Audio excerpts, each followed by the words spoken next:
할렐루야. 오늘도 주님의 은혜와 평강이 함께 예배하시는 모든 성도님들과 함께 하시기를 바랍니다. 다 같이 주님 가르쳐 주신 기도하겠습니다. 하늘에 계신 우리 아버지여, 이름이 거룩히 여김을 받으시오며 나라가 임하시오며 뜻이 하늘에서 이루어진 것 같이 땅에서도 이루어지이다.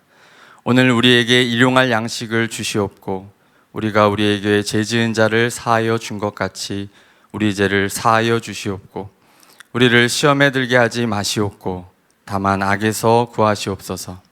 나라와 권세와 영광이 아버지께 영원히 있사옵나이다. 아멘. 찬송가 560장 함께 찬양하겠습니다.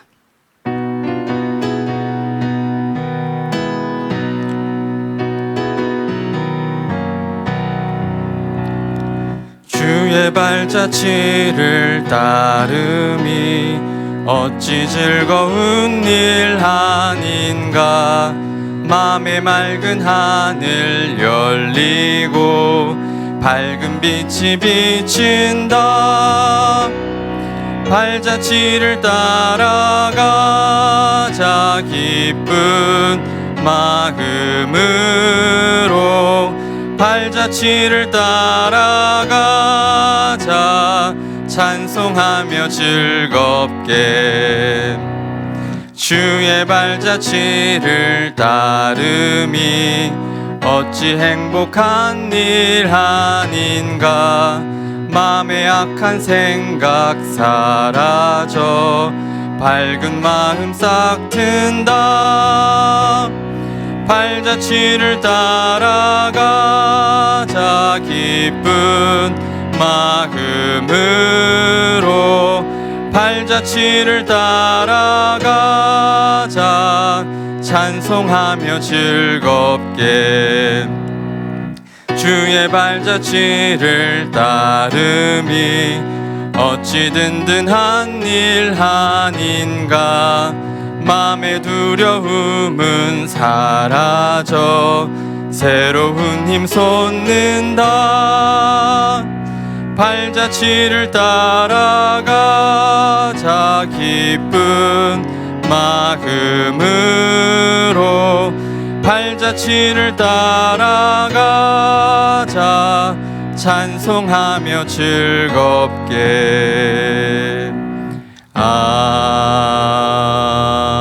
아멘.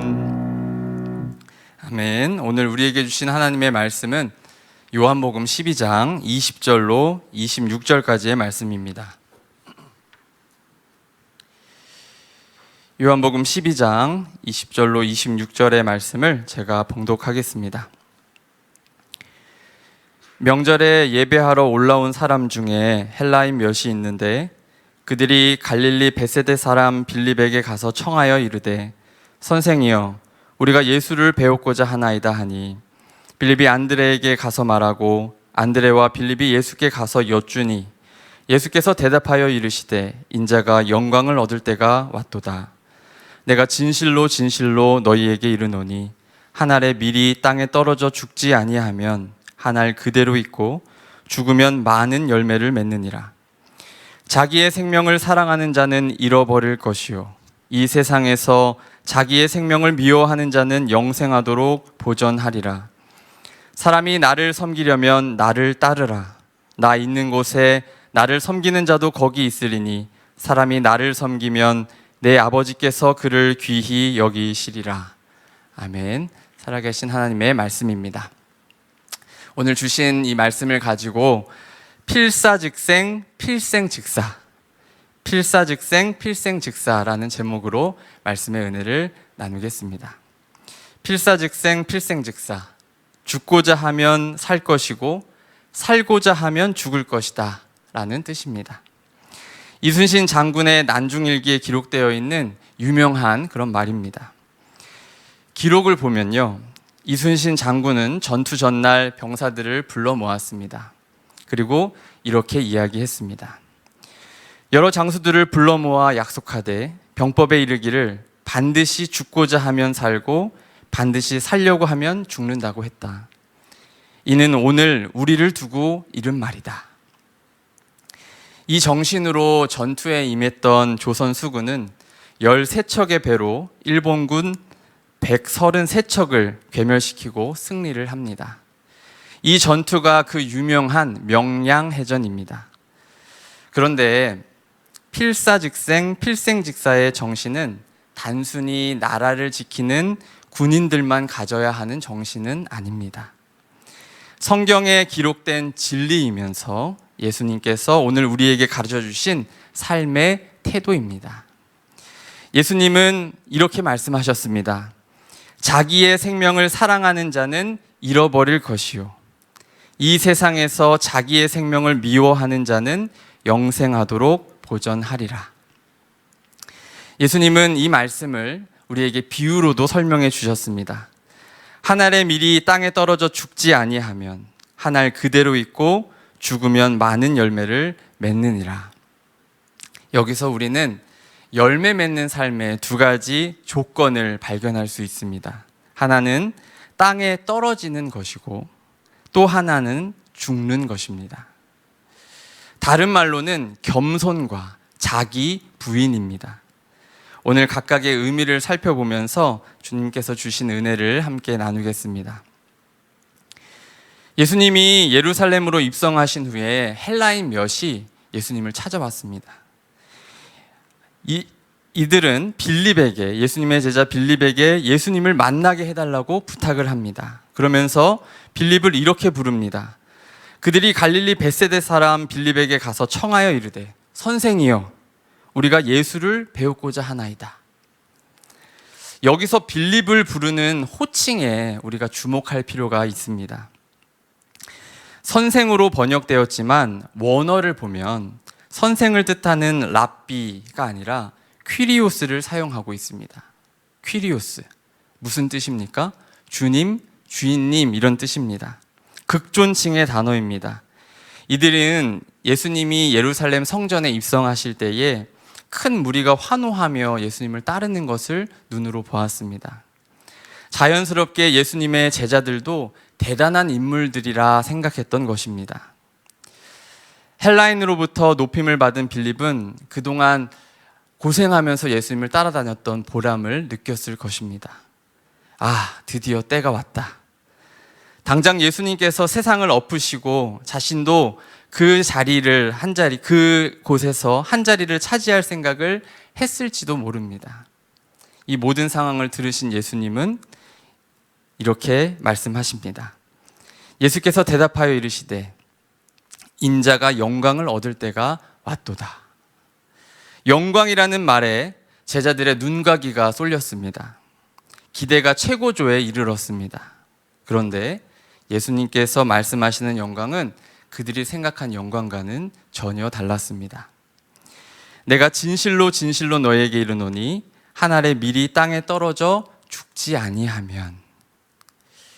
예수님께서 말씀하신 영광은 높아짐이 아니라 낮아짐으로, 올라감이 아니라 떨어짐으로 얻는 그런 영광이었습니다. 돌아보면 예수님의 삶 전체가 그랬습니다. 하늘 보좌에 계시던 분이 육신을 입고 땅으로 내려오셨습니다. 소외된 자들, 병든 자들, 약한 자들과 함께 하셨습니다. 제자들의 발을 씻기며 스스로 종이 되셨습니다. 죄인의 신분으로 십자가에서 죽으셨습니다. 저는 겸손을 생각할 때마다 떠오르는 사진 한 장이 있습니다. 바로 이 사진인데요. 국립생태원장이었던 최재천 교수의 사진입니다. 무릎을 꿇고 아이의 눈높이에 맞춰서 상을 주고 있는 사진입니다. 크리스천인 최재천 교수는 한 인터뷰에서 이 상황을 이렇게 설명을 했습니다. 들꽃 포토 에세이 시상식이었어요. 수상자 대부분이 중고등학생이었는데 그 중에 아주 작은 초등학교 1학년이 껴있었습니다. 언니와 함께 장려상을 받게 되었는데 언니가 등을 떠밀었어요. 갑자기 혼자 올라오게 된 아이는 쭈뼛쭈뼛했습니다. 그 순간 나도 모르게 그렇게 했어요. 저는 이 인터뷰에서 나도 모르게 라는 말이 참 인상 깊었습니다. 나도 모르게 낮은 곳, 약한 곳으로 기꺼이 무릎을 꿇는 마음. 이것이 진정한 겸손의 모습이 아닐까 이런 생각을 해봤습니다. 성경은 우리에게 말씀합니다. 교만은 멸망의 선봉이요 겸손은 존귀의 길잡이니라. 오늘 읽은 말씀에서 우리는 겸손의 비결을 찾을 수 있습니다. 21절에 그 비결이 나와 있습니다. 함께 읽어보겠습니다. 그들이 갈릴리 베세다 사람 빌립에게. 갈릴리 베세다 사람 빌립. 성경은 그가 촌동네 출신임을 새삼스럽게 얘기하고 있습니다. 제가 새삼스럽다라는 말을 쓴 것은 빌립이 요한복음에 처음 등장할 때에도 이미 같은 표현을 썼기 때문입니다. 성경이 다시 빌립의 출신을 강조한 이유가 있습니다. 그가 선생님, 주님이라고 불릴 만한 사람이 아니었다는 것입니다. 빌립이 원래 모습을, 빌립이 원래 촌동네 사람이고 낮은 자임을 알려주고 있는 것입니다. 사랑하는 성도님들, 우리 또한 우리의 본 모습을 기억해야 합니다. 내 안에 교만이 스물스물 올라올 때에 자신이 하나님께 용서받은 죄인임을, 자녀된 종임을, 화해한 원수임을 꼭 기억하시기를 바랍니다. 자신의 원래 모습을 돌아보며 낮은 곳으로 기꺼이 나아가는 삶, 이것이 열매 맺는 삶의 첫 걸음입니다. 열매 맺는 삶의 두 번째 모습은 죽는 것입니다. 이것을 다른 말로 자기 부인이라고 합니다. 자기 부인은 자신의 모습을 버리는 것입니다. 세상은 내 모습 그대로를 지키라고 얘기합니다. 남을 위한 희생도 헌신도 하지 말고 오직 자신을 위해서만 그렇게 살라고 얘기합니다. 자신을 지키고 자신의 것을 움켜쥐는 것이 똑똑한 삶이다라고 우리에게 말합니다. 그러나 예수님은 한 알에 미리 죽지 않으면 그대로 있고 죽으면 많은 열매를 맺는다 분명히 말씀하셨습니다. 초등학교 때 강낭콩을 화분에 심은 적이 있습니다. 통통한 강낭콩 두 알을 한 화분에 심었었는데 며칠 뒤에 떡잎 한 쌍이 이쁘게 나왔습니다. 그런데 다른 콩에서는 도무지 반응이 없었습니다.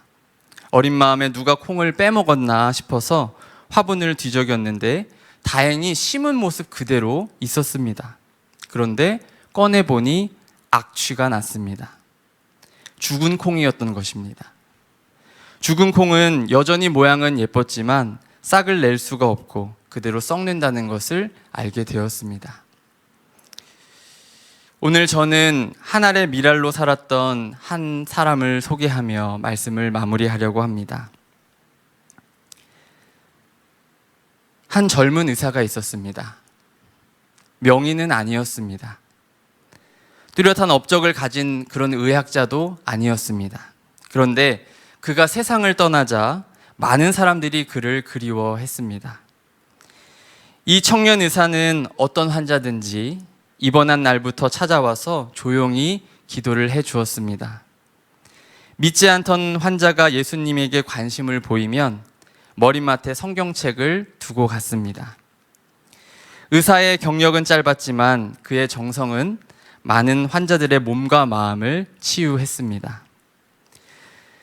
의약 분업 사태로 의사들이 파업을 했을 때 그는 병원에 남아 환자 곁을 지켰습니다. 하루 한두 시간 겨우 눈을 붙이고 한 끼를 먹어가면서 환자들을 돌봤습니다.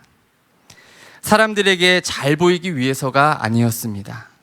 엄격한 위계 질서의 의사 사회에서 불이익을 당할 수도 있는 그런 행동이었습니다. 그는 그저 주님이 가르쳐 주신 대로 소명에 충실했던 것입니다. 청년 의사는 자기 것을 아끼지 않고 나눠주는 사람이었습니다. 누군가 필요하다면 시간을 내주었고 찬양 테이프와 신앙 서적을 자주 선물했습니다.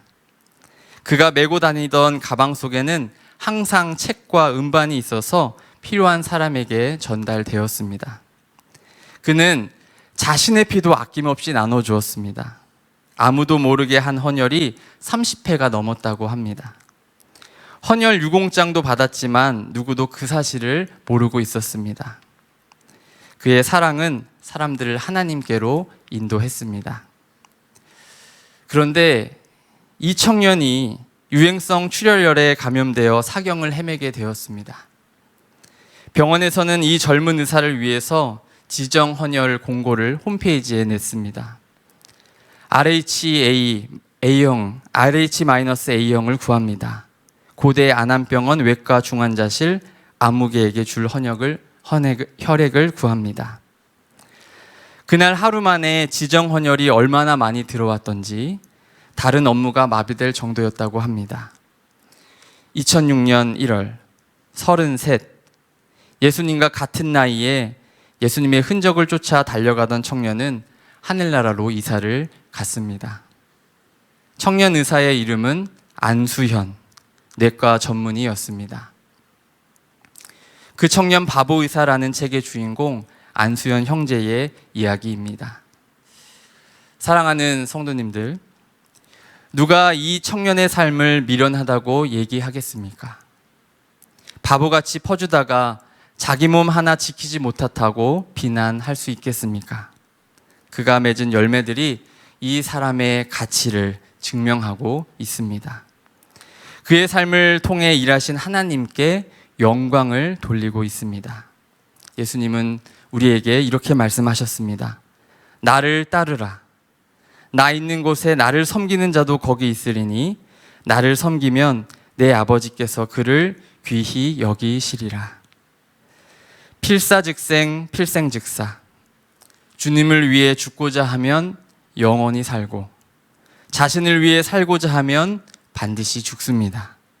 기꺼이 낮아지며 자신을 내어놓는 영광의 삶을, 열매 맺는 삶을 결단하시는 우리 모든 성도님들 되시기를 바랍니다. 기도하겠습니다. 은혜로우신 하나님, 말씀을 통해 예수님이 가르쳐 주신 삶을 배우게 하시니 감사합니다. 주님의 발자취를 따라 기쁨으로, 감사함으로 그 길을 가게 하옵소서. 자신을 기꺼이 낮추며 자신을 부인하는 영광의 삶을 결단케 하옵소서.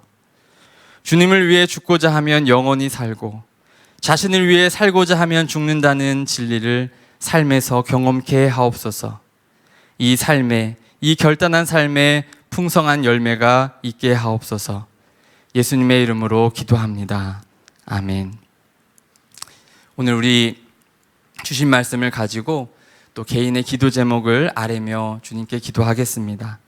담임 목사님과 가정, 교회와 우리 나라를 위해서도 꼭 기도해 주시기를 바랍니다. 주여 믿습니다로 고백하고 기도하겠습니다.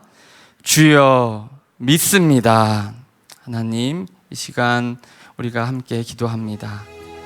하늘의 미랄처럼 나는 죽고 예수로 사는 삶을 결단케 하옵소서. 나의 생명을 아낌없이 주님께 드리게 하시고 내 생명을 붙들고 움켜쥐는 삶이 아니라